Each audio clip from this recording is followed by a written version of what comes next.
जहाँ पे मुझे सुन रहे हैं उन सभी को मेरा सादर नमस्कार।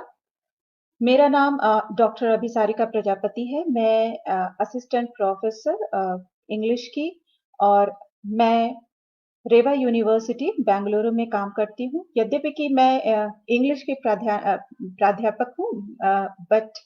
हिंदी मेरी मातृभाषा रही है और जब भी साहित्य की बात आती है इसमें कहीं से कोई भी भेदभाव मुझे एटलीस्ट नहीं दिखाई देता है, क्योंकि जैसा कि शीर्षक है जेंडर और साहित्य। जब मैं इस शीर्षक के बारे में सोचती हूँ तो मुझे लगता है कि ये बहुत विस्तृत क्षेत्र है और साहित्य अपने आप में एक ऐसा आइडिया है और एक ऐसी चीज एक ऐसा टर्म है जिसको सारे लोग, जितने भी विद्यार्थी होते हैं, इसको समझने की कोशिश करते हैं कि साहित्य क्या है। तो जब हम साहित्य को समझना शुरू करते हैं तो मुझे ऐसा लगता है कि जितने भी लोग साहित्य को पढ़ते हैं वो अपने हिसाब से, अपने नजरिए के हिसाब से, अपने दृष्टिकोण के हिसाब से इसको परिभाषित करने की कोशिश करते हैं, इसको समझने की कोशिश करते हैं। और जैसा कि लेखकों ने, कवियों ने लिखा है, अ, हो सकता है कि कभी कभी हम उस चीजों को वैसे भी समझ सकते हैं। तो मैं यहाँ ये कहना चाहती हूँ कि सबका दृष्टिकोण साहित्य को समझने का भिन्न होता है और वो पूरी तरह से उनके अपने विचारों से भी कभी-कभी प्रेरित होता है। तो जैसा मैंने साहित्य को समझा है, सबसे पहले मैं उस परिभाषा को, उस समझ को, या आप कह लीजिए जो मैंने सीखा है साहित्य से, जितनी भी प्रेरक बातें या जैसे मैं समझ सकती हूँ साहित्य को, वो बातें मैं पहले आपके साथ बांटना चाहूंगी। जब हम जेंडर और साहित्य की बात करते हैं, क्योंकि चूंकि शीर्षक ही आज का जेंडर और साहित्य का है, तो मैं सबसे पहले जेंडर के बारे में बात करना चाहूंगी। जब अंग्रेजी साहित्य में मैं इस टर्म को समझना स्टार्ट किया तो मैं इस जो शीर्षक है, जो शब्द है जेंडर, ये इंग्लिश का एक अंग्रेजी का शब्द है। और जब मैं इसके लिए सब्स्टिट्यूट ढूंढ रही थी कि हिंदी में इसको क्या कहा जाता है, तो मुझे एटलीस्ट वो शब्द नहीं मिला जिससे मैं जेंडर को सब्स्टिट्यूट कर सकूं। लेकिन जो कॉन्सेप्ट, जो धारणाएं जेंडर शब्द के पीछे छिपी हुई हैं, वो अ, ऐसा नहीं है कि हमारे भारतीय समाज में नहीं है, वो चीजें हैं ही नहीं। क्योंकि जब शब्द नहीं है तो शायद हम सोच सकते हैं कि इस तरह की धारणा ही नहीं है तो हम क्यों चिंता करें। अ, ऐसा कुछ नहीं है। जेंडर शब्द भले ही अंग्रेजी साहित्य से लिया गया है, लेकिन जब हम हिंदी साहित्य को खंगालते हैं, जब हम उसको समझना स्टार्ट करते हैं और हम देखते हैं कि इस तरह की कॉन्सेप्ट, इस तरह की धारणा या इस तरह के विचार क्या हमारे समाज में भी हैं, तो मुझे लगता है कि हाँ, बहुत हद तक हमारे समाज में भी ये धारणाएं उपस्थित हैं और हम लोग इसको समझ सकते हैं, हम लोग इसको देखते हैं। तो जब जेंडर की हम बात करते हैं तो स्वाभाविक रूप से एक और शब्द हमारे दिमाग में आ जाता है, जो कि मुझे लगता है कि दोनों आज के ज़माने में जुड़वा बहनों जैसा कह सकते हैं या जुड़वा भाइयों जैसे लगते हैं। एक तो जेंडर है और दूसरा है सेक्स, यानी लिंग। ये 2 टर्म ऐसे हैं जो साथ-साथ होते हैं और लोग अक्सर इसको मिक्स कर देते हैं, लोग अक्सर इसको मिक्स करके समझते हैं। लेकिन दोनों ही चीज़ें बिल्कुल डिफरेंट है, बहुत ही इनमें भेद है। जब हम लिंग की बात करते हैं तो ये बायोलॉजिकल है, ये एक मनुष्य के बायोलॉजिकल स्ट्रक्चर पे निर्भर करता है कि वो मेल है या फीमेल है। जब भी एक बच्चा घर में पैदा होता है तो हम आइडेंटिफाई करते हैं कि वो बच्चा एक लड़का है कि लड़की है। फिर उसके बाद जब हम उसको किसी कपड़े में उसके हिसाब से उसको ड्रेसअप करते हैं, कि अगर लड़की है तो हम उसको फ्रॉक पहनाना शुरू करते हैं, उसको उसी हिसाब से कपड़े देते हैं। तो जब हम जेंडर की बात करते हैं तो हम ये देखते हैं कि जेंडर एक ऐसा कॉन्सेप्ट है जो कि सामाजिक तत्वों के साथ बना है, और जब घर में एक बच्चा पैदा होता है तो हम उसके लिंग के हिसाब से हम उसको कपड़े देते हैं, कि आप क्या उसको, एक लड़की है तो उसको फ्रॉक पहनना चाहिए, उसको अपने कान पियर्स करवाने चाहिए।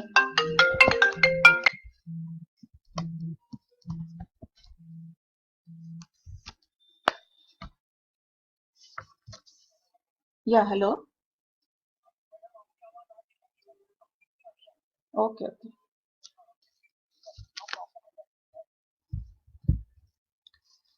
सो और जब वही लड़का है तो हम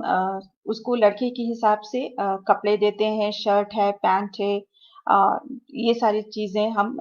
एक लड़के को पहनाते हैं। तो उसी समय से हम ये निर्धारित करना शुरू कर देते हैं कि जेंडर को कैसे, जेंडर रोल उन उस बच्चे को कैसे निभाना है। अगर वो लड़की है तो उसे कैसे रहना है, अगर वो लड़का है तो उसे कैसे रहना है। और जब ये बच्चा हमारी फैमिली में, हमारे परिवार में बड़ा होने लगता है तो हम अ, देखते हैं कि कैसे अगर लड़की कोशिश करती है कि वो पेड़ पे चढ़े और कूदे वहां से, या अ, उछल कूद कर रही है, तो अक्सर हमने सुना है अपने परिवार में, अपने समाज में ये कहते हुए कि आप तो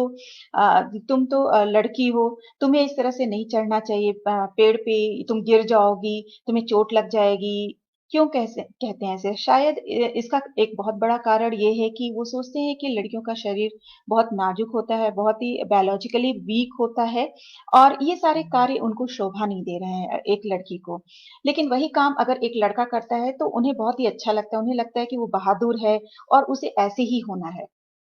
क्योंकि वो एक लड़का है। हमारे समाज में अक्सर हमने एक और कहावत सुनी है जिसको जो कहते हैं कि मर्द को दर्द नहीं होता है। ऐसा नहीं है कि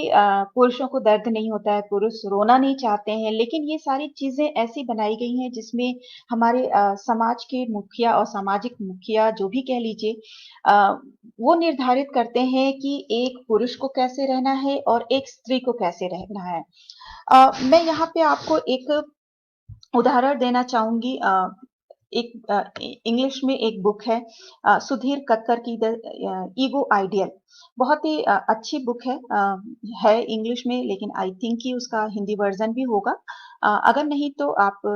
अगर आप इंटरेस्टेड हैं इस टॉपिक में तो आप उसको पढ़ सकते हैं, बहुत ही सिंपल लैंग्वेज में लिखी गई है। और उस बुक में एक्चुअली एक बात कही गई है, अ, ये भारतीय समाज के साइको एनालिसिस पे, कि कैसे जो समाज का भी एक अपना साइकोलॉजी होता है, और कैसे हम उस साइकोलॉजी का पीछा करते हैं, और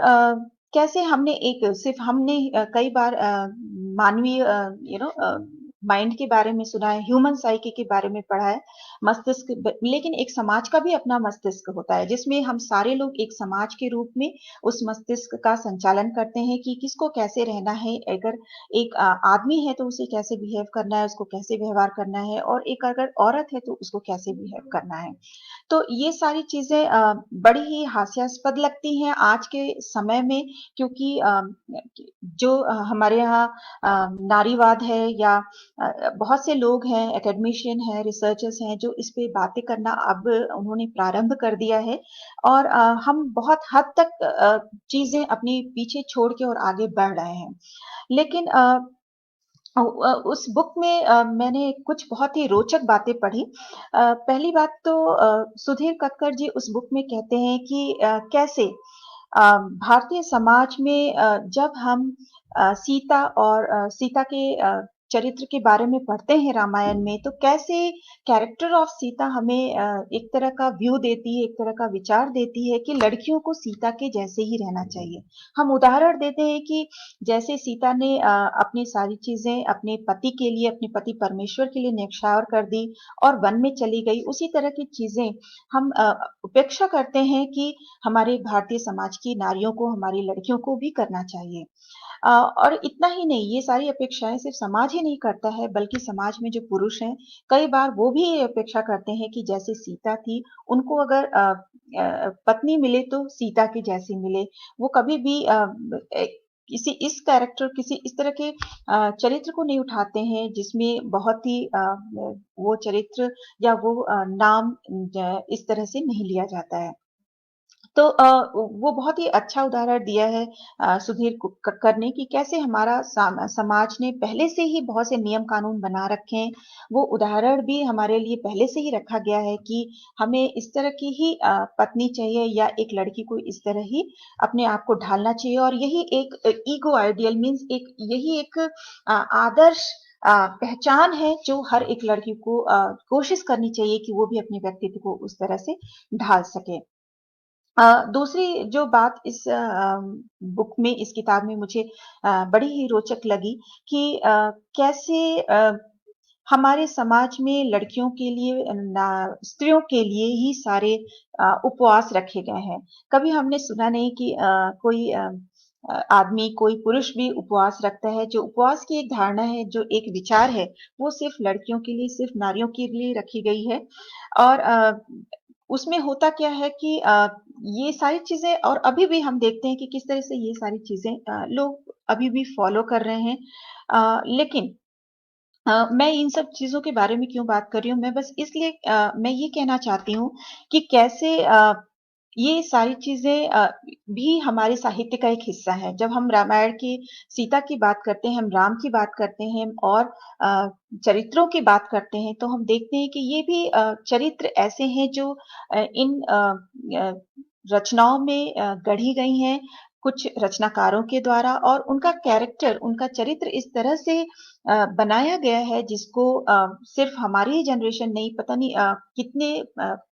पीढ़ियों से लोग उसको फॉलो करते आ रहे हैं और अभी भी शायद उसको फॉलो कर रहे हैं। और जब भी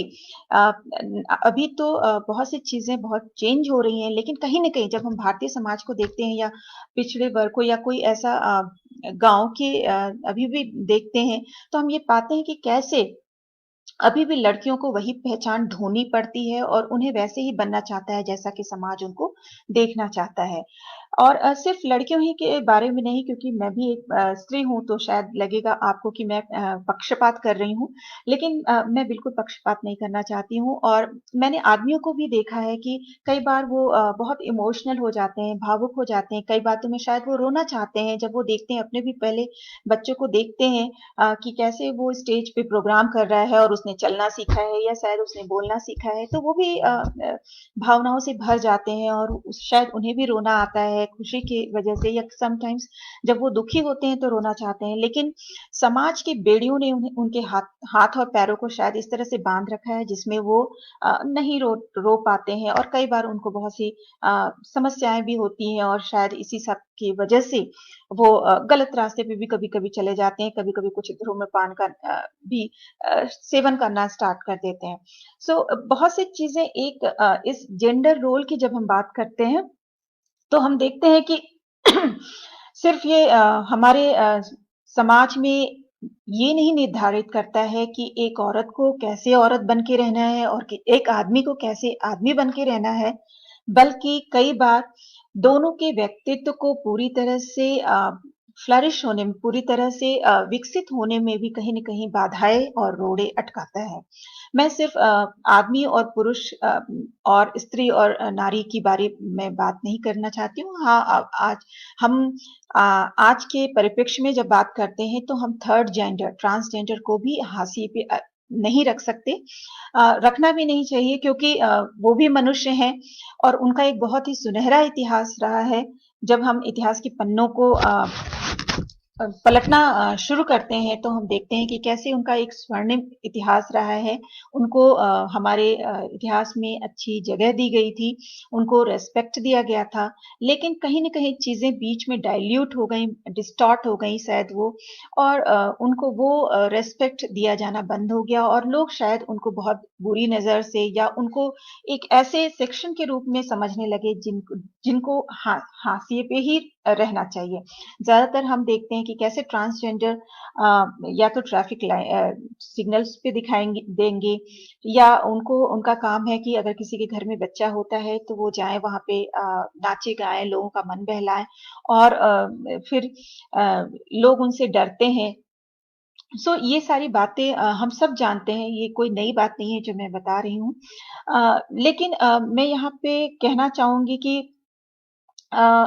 ज़रूरत क्या है इन सारी चीज़ों के बारे में बात करने की? मैं जेंडर की बात कर रही हूँ इन कनेक्शन विद साहित्य की, किस कैसे साहित्य में जब ये सारे विचार उभर कर आते हैं, किसी लेखक की लेखनी के द्वारा, उनकी रचनाओं के द्वारा, तो ये चीजें हमारे मन मस्तिष्क को भी कहीं न कहीं उन साहित्यों के चरित्रों के साथ जोड़ती है और हम अपने को भी उस प्रतिबिंब में रख के देखना शुरू कर देते हैं और हम चाहते हैं कि हम भी ऐसे ही रहें। जब हम देखते हैं सीता का चरित्र या हम देखते हैं द्रौपदी का चरित्र, हम ये नहीं देख पाते हैं कि ये महिलाएं सिर्फ एक आदर्श नारी या एक आदर्श अ, वाइफ ही नहीं है, बल्कि ये लोग इनके अंदर और भी बहुत से गुण हैं। उन गुणों को शायद हम लोग नहीं देख पाते हैं। जैसे अगर हम सीता का उदाहरण लें, अ, अभी एक अमीश त्रिपाठी की इस पे पुस्तक भी आई थी इंग्लिश में ही, सीता एज ए वॉरियर। कभी भी हमने सीता को एक योद्धा के रूप में देखा ही नहीं। जब भी हम सीता का नाम ही लेते हैं तो हमें लगता है कि सीता एक बहुत ही आदर्श स्त्री का चरित्र है और ऐसी ही हर लड़की को कोशिश करना चाहिए कि वो अपने व्यक्तित्व को विकसित कर सके और उसे ऐसे ही आदर्श पत्नी के रूप में समाज में रहना चाहिए। लेकिन हम देखते नहीं है कि कैसे सीता के अंदर बहुत से लीडरशिप की क्वालिटीज थी, कैसे उन्होंने जब उनको निकाला जाता है उनके घर से, जब वनवास से वो वापस आती हैं राम के साथ और जब इस तरह की र्यूमर्स अफवाहें फैलने लगती हैं तो कैसे राम उनको अपने घर से भेज देते हैं और उस समय भी हम ये देखते हैं कि हाँ, उन्होंने कुछ गलत कहा, जबकि उन्होंने ऐसा कुछ नहीं किया और सब कुछ उन्हीं के ऊपर थोप दिया जाता है और उनको बाहर निकाल दिया जाता है। जो महिला अभी वनवास पूरा करके और वो भी गई थी वन में अपने पति के लिए। तो उस समय भी हम जब देखते हैं कि जब उनको अपने पति के साथ जाना था वन में, तब भी उन्होंने अपना डिसीजन लिया, अपना निर्णय लिया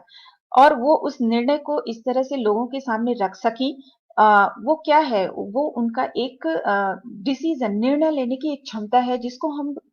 जब हम पढ़ते हैं रामायण को तो शायद हम देख नहीं पाते हैं उस नजरिए से, क्योंकि हम ये देखते हैं कि कैसे वो एक पत्नी के रूप में अपने पति के पद चिन्हों पे जा रही हैं, वो उनके साथ जाना चाहती हैं, बट हम शायद कभी कभी ये नहीं देख पाते हैं कि उस समय उनको कोई रोक नहीं पाया, वो जाना चाहती, वो उनकी अपनी इच्छा थी, वो उनकी अपनी मंशा थी और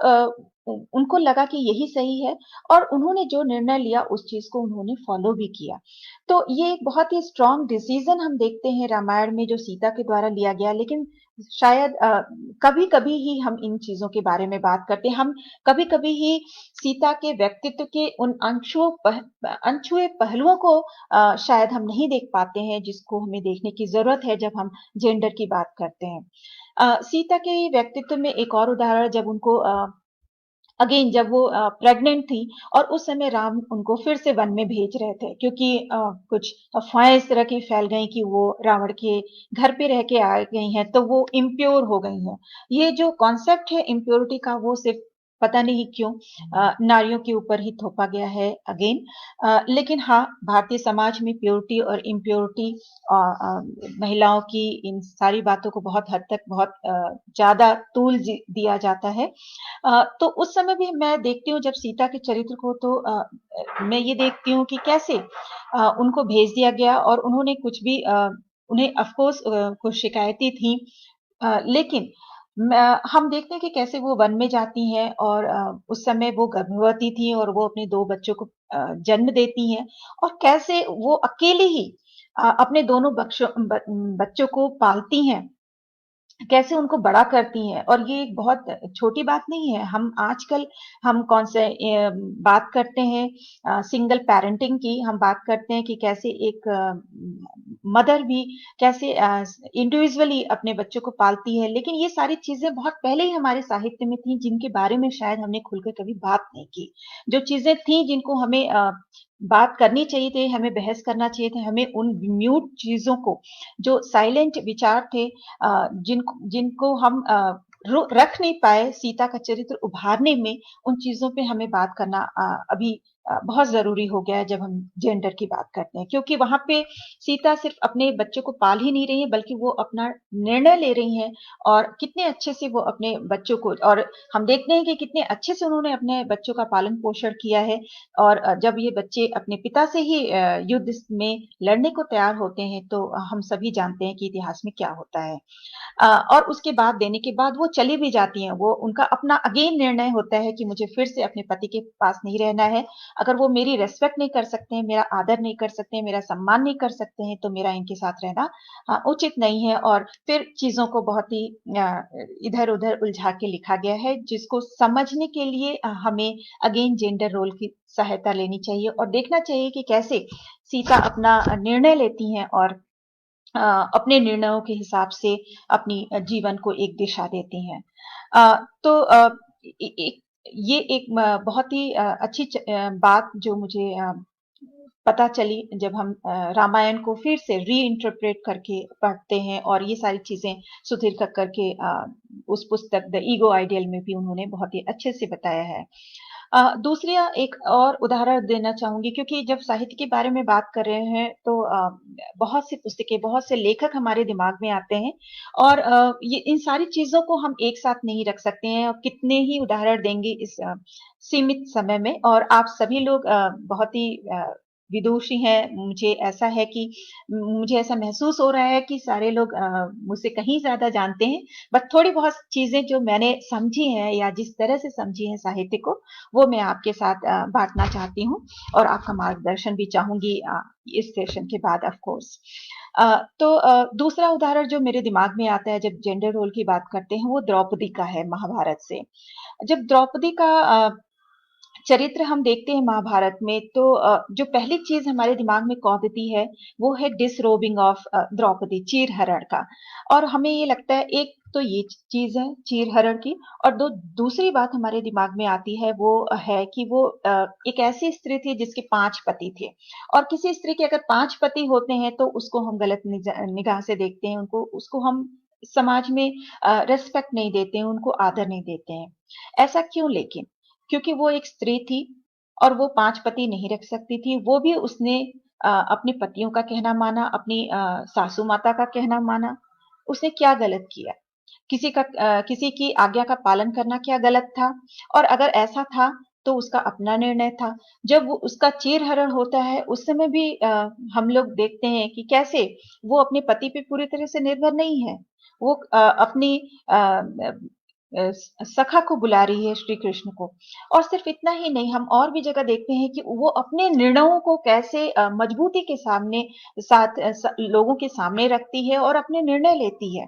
तो द्रौपदी का कैरेक्टर भी ऐसा है महाभारत में, जिसको हमें कई बार सोचने की, फिर से उसको समझने की, फिर से उसके जो अनछुए पहलू हैं उनको समझने की कोशिश करनी चाहिए, क्योंकि सिर्फ ये 2 चीजें नहीं है जो द्रौपदी के व्यक्तित्व में हमें दिखाई देती हैं, बल्कि और भी बहुत सी चीजें हैं जो हम शायद गढ़ सकते हैं, और उन चीज़ों को हम समझ सकते हैं। जब हम इन दोनों चरित्रों के बारे में बात करते हैं, तो और भी बहुत से अनछुए पहलू हैं महाभारत में। जैसे एक नाम आता है शिखंडी का। एक राइटर हैं देवदत्त पटनायक, शायद आपने उनके बारे में सुना होगा। वो बड़े ही इंडियन माइथोलॉजी जो हमारे भारत में जो मिथ्स को लेकर चीज़ें लिखी गई हैं, उन पे वो बड़ी खोज करते हैं, और उन्होंने बहुत कुछ लिखा है। और उनकी एक बुक है जो मैं आप लोग को दिखाना चाहूँगी, देवदत्त पटनायक की शिखंडी। इस चरित्र के बारे में शायद आपने पढ़ा भी होगा, सुना भी होगा, और इनकी कहानियाँ आपको पता होगा शिखंडी के बारे में, जो महाभारत में है। अ, और इस बुक में उन्होंने एक्चुअली कई साहित्यों को मिला के, और कई साहित्यों में जो इस तरह की विचारधाराएं मिलती हैं ट्रांसजेंडर्स को लेके, या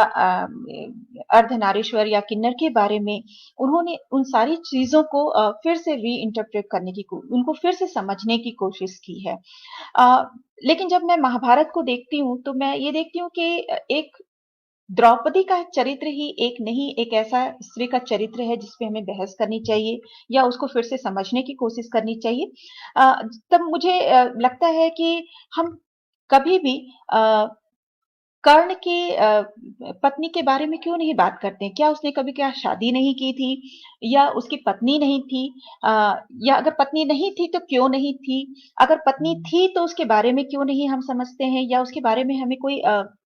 इंफॉर्मेशन क्यों नहीं मिलती है? इस पे महाभारत चुप क्यों है? उसने कभी बात क्यों नहीं की? अगर उसकी पत्नी थी तो क्या वो उसका कोई अपना नजरिया नहीं था, दृष्टिकोण नहीं था? वो इतने बड़े योद्धा की पत्नी थी।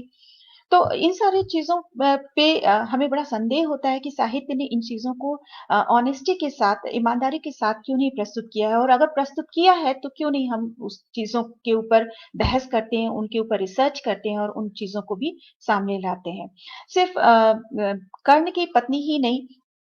बल्कि और भी कैरेक्टर्स हैं जैसे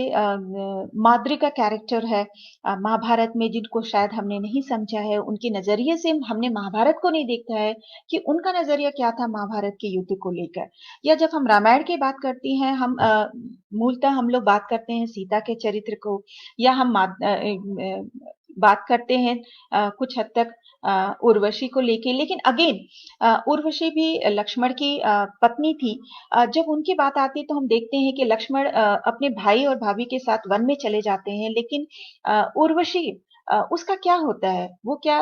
ऐसे ही उसको अपना जेंडर रोल निभाना होता है कि वो स्त्री है और उसका पति वनवास गया है तो उसको 14 साल तक इंतजार करना है प्रतीक्षा करनी है या और भी या उसका क्या नजरिया था क्या विचार थे उसके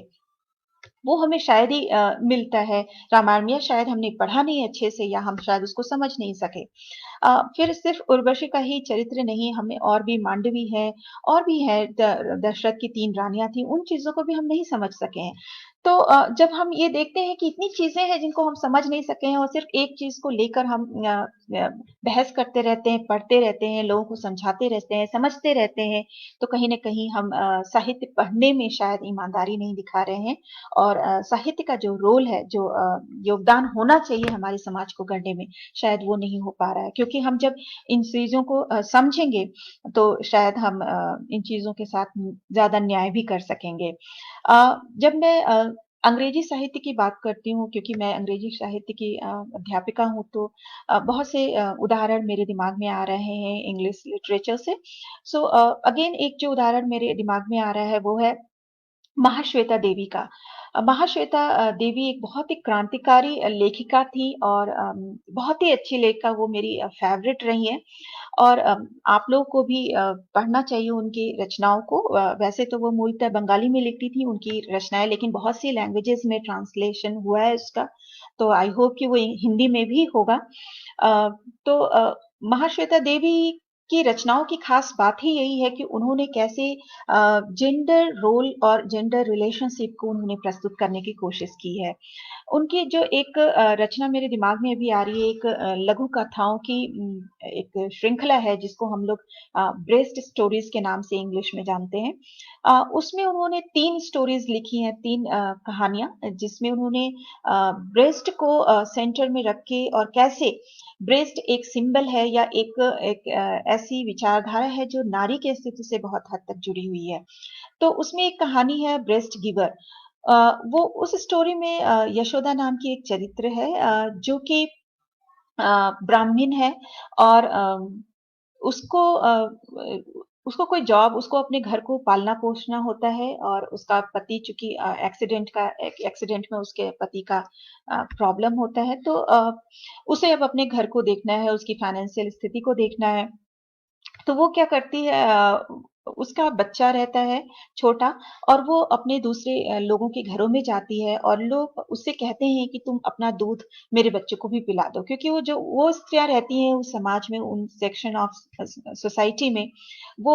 नहीं पिलाना चाहती हैं अपना दूध अपने बच्चे को तो वो यशोदा से कहती हैं कि तुम तो you are full with milk तो आप अपना मिल्क थोड़ा हमारे बच्चे को भी पिला दो और यशोदा इसको अपना काम समझ लेती है वो अपने इस चीज को अपना पेशा समझ लेती है बना लेती है आप कह सकते हैं कि मदरहुड और वो ये काम करती रहती है और बच्चे को दूध पिलाने के लिए ये भी बहुत जरूरी है कि वो हमेशा प्रेग्नेंट रहे उसके छोटे बच्चे रहें तभी वो ये एक बायोलॉजिकल अर्ज है एक बायोलॉजिकल सिस्टम है कि छोटा बच्चा नहीं है तो वो उसको दूध नहीं पिला सकती और उसके लिए वो वन आफ्टर अनदर बच्चे पैदा करती चली जाती है चूँकि वो उसका काम ही उसका पेशा ही बन गया था कि दूसरे के बच्चों को दूध पिलाए। तो वो करते-करते एक समय ऐसा आता है जबकि वो धीरे-धीरे अब उसका शरीर क्षीण हो रहा है, उसमें अभी उतनी शक्ति नहीं रह गई है और एक दिन वो देखती है कि किस तरह से वो बीमार पड़ रही है और उसको ये काम करते-करते अब वो उस कैंसर का शिकार हो जाती है। तो उसको कैंसर कैंसर हो जाता है और लोग उसके पास आना नहीं चाहते हैं। उसकी स्थिति बड़ी ही दयनीय हो जाती है, लोग उसके पास नहीं आना चाहते हैं क्योंकि वो ब्राह्मण है। लोग सोचते हैं कि अगर ये मेरे पास आके मरेगी तो फिर वो प्रॉब्लम होगी क्योंकि जो हमारे समाज में अगेन जो कास्ट हायरार्की को लेके चीज़ें हैं, उसके हिसाब से बहुत से और भी नियम कानून हैं। तो उसका उसकी स्थिति बहुत ही दयनीय है और हम देखते हैं कि कैसे बेचारी अपने इस रोग के कारण वो पूरी ज़िंदगी लोगों के बच्चों को दूध पिलाती रही और जो माँ, जो स्त्री दूसरे के किसी भी बच्चे को अगर दूध पिला रही है, वो तो उसकी माता भी हुई। तो एज़ ए नारी वो कैसे अपने रोल को निभा रही है लेकिन इन रिटर्न उसको कुछ नहीं मिल रहा है। उसके पास कोई अपना बच्चा नहीं है जो आए और उसकी देखभाल करे और उसकी चीज़ों को समझे कि कैसे उसने अपना सर्वस्व न्यौछावर कर दिया है, ये सारी हमें चीज़ें नहीं दिखती हैं। तो ये जो चित्रण है यशोदा की लाइफ़ का, वो बहुत ही रोचक और बहुत ही अच्छे ढंग से प्रस्तुत किया गया है महाश्वेता देवी के उस कहानी में और उसमें बहुत ही अच्छे ढंग से दिया गया कि कैसे जेंडर रोल डिसाइड कर रहा है कि उसे क्या करना है। वो और भी बहुत सी चीज़ें कर सकती थी लेकिन वो उस चीज़ को नहीं करती और कैसे लोग ये समझते हैं कि बच्चे को दूध पिलाना तो माँ का कर्तव्य है, वो उसे करना ही चाहिए, इसमें कौन-सी बड़ी बात है। अ, तो इस चीज़ को हम समझ नहीं पाते हैं। आज के ज़माने में जब हम जेंडर की बात करते हैं, तो हमें ये सोचना चाहिए मुझे बहुत ही I should congratulate actually the men of our society nowadays in our time क्योंकि जब हम ये देखते हैं कि कैसे पहले जब हमारे ज़माने के या जो मेरे पिताजी थे अगर मैं बात करूँ, तो बड़े ही रोबदार, बहुत ही एक बात उन्होंने अगर कही नहीं कि हमें उनके सामने तुरंत खड़े हो प्रस्तुत हो जाना है और हमें उनकी बात माननी ही है। ये सारी चीज़ें थी और माँ का काम था कि किचन में काम करना और हमारी देखभाल करना। ये सारी चीज़ें व्यवस्थाएँ अपने आप ही बनी हुई थी चूँकि हमारे हम जेंडर की बात कर रहे हैं। जेंडर पहले से डिसाइड था कि किस जेंडर को कौन-सा काम करना है। लेकिन अब जब आज के परिप्रेक्ष्य में हम ये चीज़ें देखते हैं तो हम ये नहीं कह सकते कि चीज़ें बदल नहीं रही हैं। शायद उस स्पीड से नहीं बदल रही हैं लेकिन चीज़ें बदल रही हैं और आज हम ये देखते हैं कि कैसे आज के जो आधुनिक पिता हैं वो कैसे अपने बच्चों का ध्यान रखते हैं। वो भी किचन में खड़े होके अपने अ, पत्नियों का साथ निभाते हैं। शायद दोनों वर्किंग हैं, दोनों अपने-अपने काम कर रहे हैं और जब घर आते हैं तो कैसे एक साथ मिलके वो किचन में खाना तैयार करते हैं, बच्चों की देखभाल भी करते हैं। लेकिन कहीं न कहीं ये सारी चीज़ें मुझे फिर से लगता है कि सीमित है। बहुत ज़्यादा ये हमारे समाज में अभी तक बहुत ज़्यादा प्रचलित नहीं है इस तरह की धारणाएँ और कहीं न कहीं ये चीज़ें भी जब नारी घर से बाहर निकल के कोई काम करती है, कोई रोज़गार में जाती है या उसका अपना सपना है जिसको वो पीछा करती हुई किसी कोई जॉब करने लगती है। तो हम ये देखते हैं कि जॉब करने के बाद भी ये सोचा जाता है कि जो उसकी आमदनी है या जो उसकी सैलरी है वो अ, पति के हिस्से में जानी चाहिए, उसका उसके ऊपर उतना अधिकार नहीं रहता है। वो सोचते हैं कि वो उसको पति को लाके दे या अपने घर में जो बड़े-बुजुर्ग हैं, सास हैं या जो भी हैं, उनको लाके दे। ये पहली धारणा तो ये है। दूसरी चीज़ है कि जब मैं ये देखती हूँ वर्किंग वुमन का कॉन्सेप्ट अपने समाज में, तो मुझे लगता है कि ये एक तरह का आज के ज़माने में सब्स्टिट्यूट हो गया है जो डावरी या दहेज का जो प्रचलन था। पहले लोग माँग के लेते थे कि शादी हो रही है हमारे यहाँ ये दहेज ऐसी प्रथा है जिसको पता नहीं कब निकाला जाएगा। लेकिन हाँ, मुझे ये लगता है कि बहुत हद तक इसका स्वरूप बहुत बदल गया है। पहले जब शादी होती थी तो लड़की के घर की तरफ से बहुत बड़ा दहेज जाना बहुत ज़रूरी था। लड़के के घर लेकिन अब हम देखते हैं कि कैसे लोग दहेज मांगने से ज्यादा अब ये सोचते हैं कि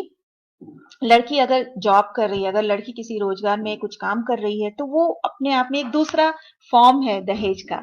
तो हम ये देखते हैं कहीं न कहीं ये चीज़ें बदली तो है लेकिन मानसिकता नहीं बदली है। मानसिकता वही है, बस चैनल डिफरेंट हो गया है। लोग अभी भी सोच रहे हैं कि महिलाएँ हैं और उनको अपना काम करना ही है। वो अगर जॉब करने जा रही हैं तो वो जाएँ, लेकिन घर वापस आने के बाद उनको खाना बनाना ही है। तो चीज़ें जब जेंडर रोल की हम बात करें तो ये चीज़ें कहीं न कहीं उतनी बदल नहीं रही हैं। और हमें लोगों को अपनी बात समझाने की कोशिश करनी चाहिए कि और कैसे समझा सकते हैं। अक्सर जब मैं भी क्लास लेती हूँ और अपने बच्चे को जेंडर रोल के बारे में समझाती हूँ, तो जब मैं जूडिथ बटलर की परफॉर्मेटिविटी की बात करूँ या निवेदिता मेनन की बॉडी पॉलिटिक्स की बात करूँ, तो शायद उनको ये चीज़ें उतनी अच्छी तरह से प्रैक्टिकली समझ में नहीं आएँगी, या उनका हम शायद व्यावहारिक पक्ष नहीं समझ सकेंगे। तो मैं अक्सर उनको ये उदाहरण देती हूँ जो मैं आप लोगों के साथ भी बाँटना चाहूँगी कि जब घर में सारे लोग रह रहे हैं, एक फैमिली, एक परिवार के रूप में हम रह रहे हैं, तो और सारे खाना खा रहे हैं, और जब खाना खा रहे हैं तो खाना किसी बर्तन में बन रहा है, और जब वो उस बर्तन को साफ करने की बात आती है तो ये सारी चीजें क्यों घर की लड़कियों के लिए, औरतों के लिए ही रख दिया जाता है? क्या आदमी खाना नहीं खा रहे हैं? और जब वो खाना खा रहे हैं तो खाना बना क्यों नहीं सकते हैं? और बना रहे हैं, खा रहे हैं, तो उस प्लेट को धुल क्यों नहीं सकते हैं? जब ये सारे काम वो करने लगते हैं तो हमें लगता है कि ये उनका काम नहीं है। क्यों काम नहीं है? क्या वो जब वो कपड़े पहनते हैं तो वो अपने कपड़े धुल भी सकते हैं। जब वो उस घर में रहते हैं तो घर को साफ भी कर सकते हैं। उनके भी बच्चे सँभालना सिर्फ़ औरतों का अगेन काम नहीं है। वो पुरुषों के भी बच्चे हैं तो पुरुष को भी सँभालना चाहिए। तो अगर इस तरह की चीज़ें आ रही हैं तो वो एक्चुअली अपने घर की महिलाओं की हेल्प नहीं कर रहे हैं। ये एक बहुत बड़ा कि सहायता कर रहा हूँ, मैं हेल्प कर रहा हूँ। ये अच्छी बात नहीं है। इस चीज़ को हमें दिमाग से निकालना होगा कि आप कहीं से भी हेल्प नहीं कर रहे हैं। आप सिर्फ अपना काम कर रहे हैं, ये आपके हिस्से का भी काम है। अगर आप महिलाओं से ये अपेक्षा करते हैं कि वो काम करें, वो इनकम उन फैमिली के लिए उनका इनकम हमारे काम आए, तो दूसरी तरफ हमें ये भी सोचना चाहिए कि हम उनकी हेल्प नहीं कर रहे हैं, बल्कि इस घर को सजाने, सँवारने और विकसित करने में हम अपना योगदान दे रहे हैं। तो ये कुछ बातें थी। अगेन मैं बहुत ही कहना चाहूँगी ये बात कि जो आज के पुरुष हैं हमारे समाज में, वो बहुत ही उनका जो स्वरूप है वो बहुत बदल रहा है। अब वो भी उनका नज़रिया बदल रहा है, दृष्टिकोण बदल रहा है स्त्रियों के रोल को देखने के लिए, और कहीं न कहीं वो बहुत ही सहयोग करते हैं अपने घर में लोगों की हेल्प करने और या उन चीज़ों को, काम को करने में साथ-साथ। और लेकिन हाँ, अ, फिर से मैं ये बात कहना चाहूँगी, ये सारी चीज़ें कहीं न कहीं थोड़ी सीमित हैं। इन चीज़ों को और भी ज़्यादा हमें फैलाने की, उनका और लोगों को समझाने की ज़रूरत है जब हम जेंडर रोल्स की बात करते हैं। जब हम औरत और आदमी के रोल की बात कर चुके हैं तो मुझे लगता है थोड़ा-सा मैं बोलना चाहूँगी ट्रांसजेंडर्स के बारे में, क्योंकि from the last 4 years, even I started working on this very topic transgender, और हम लोग LGBTQ कम्युनिटी की भी बात करते हैं। तो ये सारी चीज़ें जब हम पढ़ना स्टार्ट करते हैं और जब हम इतिहास के पन्नों को अगेन पलटना स्टार्ट करते हैं, तो हम देखते हैं कि बहुत ही अच्छा रहा है इनका इतिहास, और इतना डिसरिस्पेक्ट उनको कभी नहीं मिला। लोग उनको भी मनुष्य समझते थे। लेकिन शायद with the advent of British in our country, इनका पोजीशन, उनका स्टेटस थोड़ा गड़बड़ा गया था। लोग और उसके बाद लोग इनको मनुष्य की तरह उनके साथ व्यवहार ही करना बंद कर दिया। उनको जब देखते थे तो भी डर जाते थे। ना तो बच्चों को सिखाना कि वो क्या है, वो मनुष्य है। दो ही जेंडर के बारे में लोग हमेशा दो ही लोगों के बारे में बात करते हैं, या आदमी या औरत, या पुरुष या स्त्री। लेकिन हम जानते हैं कि ये सारी चीजें बायोलॉजिकल हैं, और जब बायोलॉजिकल है तो उसमें हमें हस्तक्षेप करने की जरूरत नहीं, क्योंकि ये सारी चीजें भगवान की बनाई हुई हैं। और जब एक व्यक्ति को हम अदर बना देते हैं कि आप हमारे में से नहीं है, आप हाशिए पे रहिए, और हमने डिसाइड कर दिया कि आपका काम क्या है। पहले तो हमने समाज में ये डिसाइड किया कि एक आदमी को क्या करना है, एक औरत को क्या करना है। फिर जब तीसरा आदमी आता है बिटवीन, जब हमें लगता है कि ना तो ये आदमी है ना तो औरत है, तो हमें लगता है कि इस आदमी का, ऐसे लोगों का क्या काम है हमारे समाज में, इनका कोई कंट्रीब्यूशन, कोई योगदान नहीं है अभी तक। ये बहुत ही अजीब से लोग हैं, और ऐसा सोच के शायद लोगों ने उनको हाशिए पे रख दिया। लेकिन बहुत से एकेडमिशियन के एफर्ट्स के द्वारा, क्योंकि मैंने देखा कैसे फिरोज सर खुद भी उन्होंने बहुत ही काम किया है ट्रांसजेंडर पे और बहुत ही अच्छे-अच्छे रिसर्च मैं अभी देख रही हूँ और कैसे लोग इन सारी चीज़ों पे बात कर रहे हैं और क्यों ये सारी चीज़ें आ रही हैं प्रैक्टिकली हमारी लाइफ में, कैसे चेंजेस आ रहे हैं, ये सब कुछ संभव हो पाया साहित्य के ज़रिए। क्योंकि साहित्य सिर्फ हम पढ़ते ही नहीं हैं, उनके चरित्र को सिर्फ हम अपने चरित्र में, अपने व्यक्तित्व में ढालना ही नहीं चाहते हैं, बल्कि कई बार हम ये देखते हैं कि साहित्य एक प्रेरणा स्रोत का काम करता है जब कोई फ़िल्म बनाना चाहता है और जब वो फ़िल्म बनाते हैं तो ज़्यादातर देखते हैं कि कैसे वो साहित्य से प्रेरणा लेके वो अपने किरदारों को गढ़ते हैं और उसपे स्टोरी बनाते हैं और उसको लोगों के सामने पेश करते हैं। जो और जब हम लिटरेचर और फ़िल्मों की बात करते हैं, तो लिटरेचर हम देखते हैं कि शायद पढ़े-लिखे जो लिटरेट लोग हैं या जो एजुकेटेड हैं, स्टूडेंट हैं, वो पढ़ते हैं। लेकिन जो आम जनता है शायद वो उतना लिटरेचर पढ़ नहीं पाती है। तो लिटरेचर उन तक पहुँचता कैसे है? ये सिनेमा है मूवीज है फिल्म्स है इनके जरिए लिटरेचर की बातें उन तक पहुंचती हैं या एडवर्टीजमेंट है शॉर्ट फिल्म्स हैं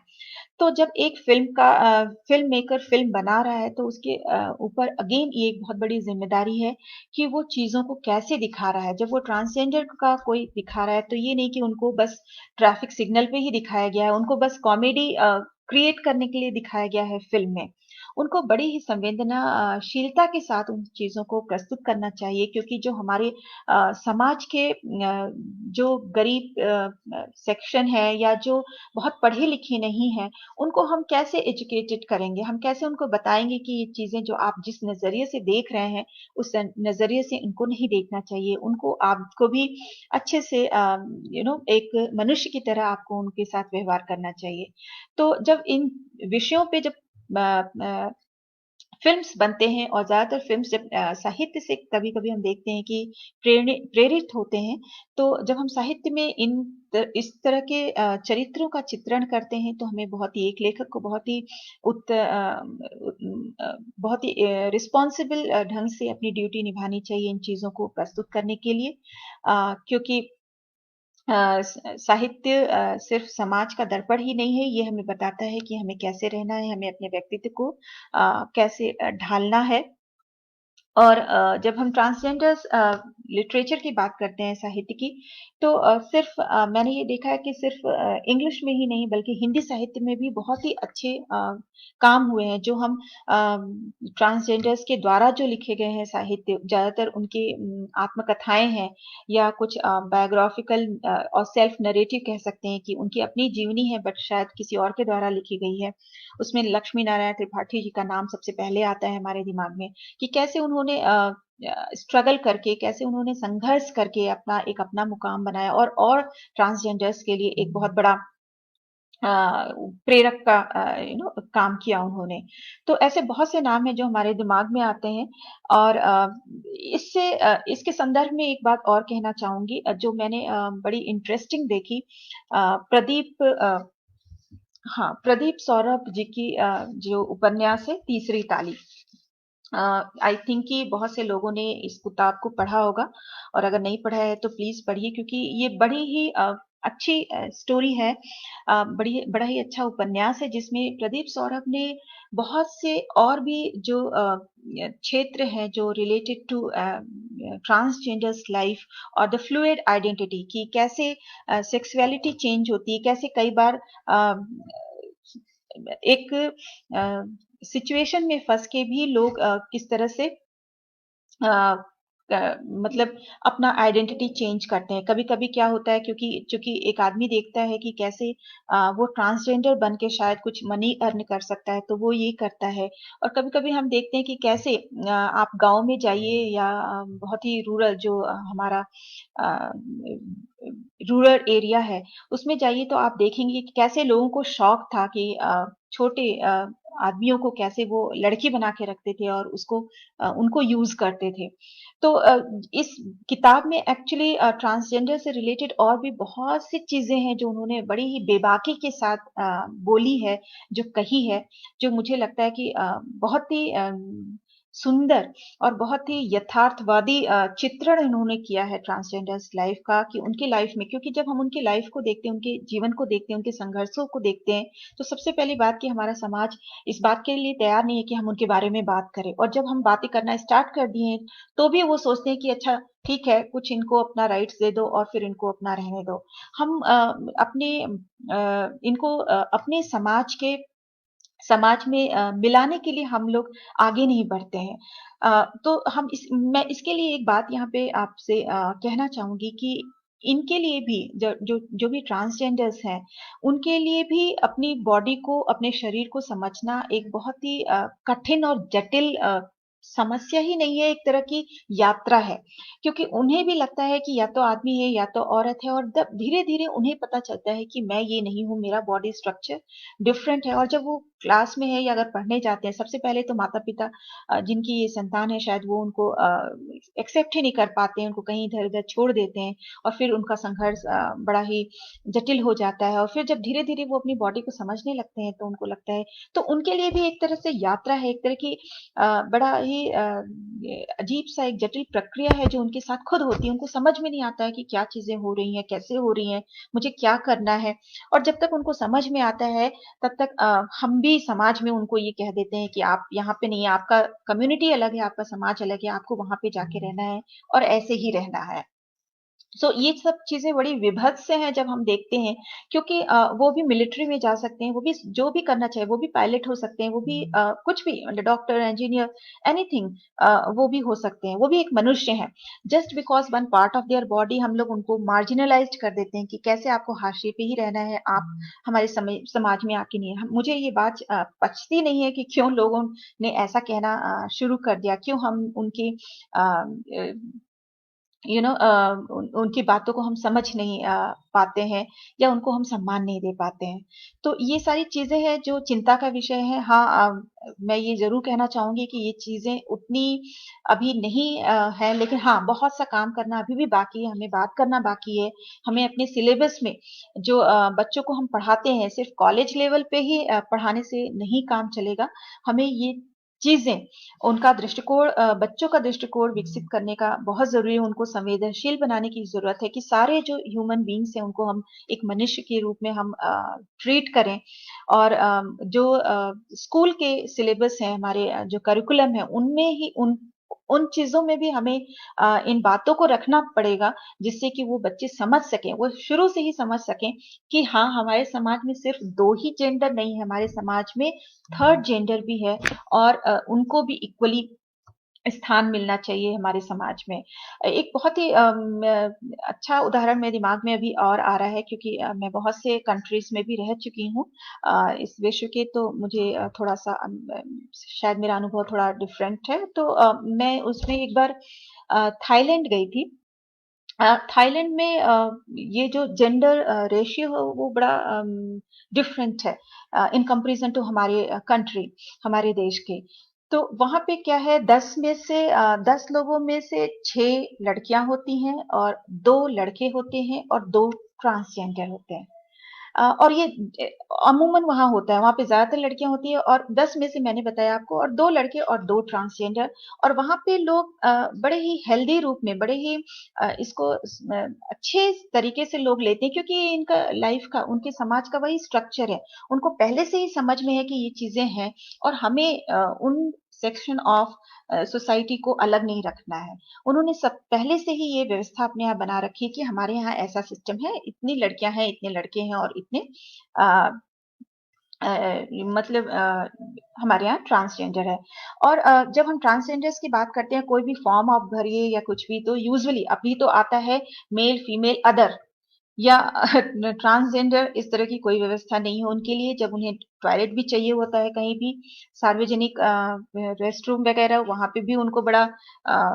एक उलझन में फिर से हम डाल देते हैं कि मेल में जाएँ, फीमेल में जाएँ, ट्रांसजेंडर के लिए कोई व्यवस्था नहीं है। लेकिन मैंने थाईलैंड में देखा कि ये इस तरह की चीज़ें नहीं है। वहाँ पे उन लोग के लिए भी पूरी व्यवस्थाएँ हैं और सिर्फ़ इतना ही नहीं, जब वो शॉपिंग करने के लिए किसी को शॉपिंग कॉम्प्लेक्स में जाते हैं, उन्हें कपड़े खरीदने होते हैं, तो उनके लिए भी डिफरेंट तरह के कपड़े हैं, जो उनको शायद पसंद आएँगे, उनकी रुचि के हिसाब से हैं।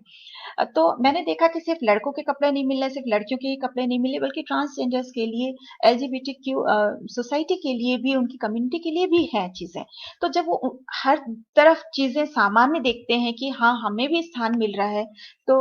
उनको कुछ भी अलग सा नहीं लगता है। लेकिन जब हम अपने समाज की बात करते हैं, तो ये व्यवस्थाएं कहीं न कहीं नहीं है, या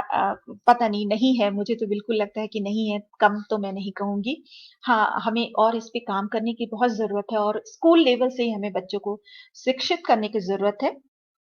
जिससे हम लोग चीज़ों को और भी ज़्यादा समझ सकें, और सबको न्याय दिला सकें। समाज में सबको सम्मान मिलना चाहिए, और सभी जेंडर की बात ही नहीं करनी चाहिए। लोगों की योग्यता के हिसाब से उनको अपने व्यक्तित्व को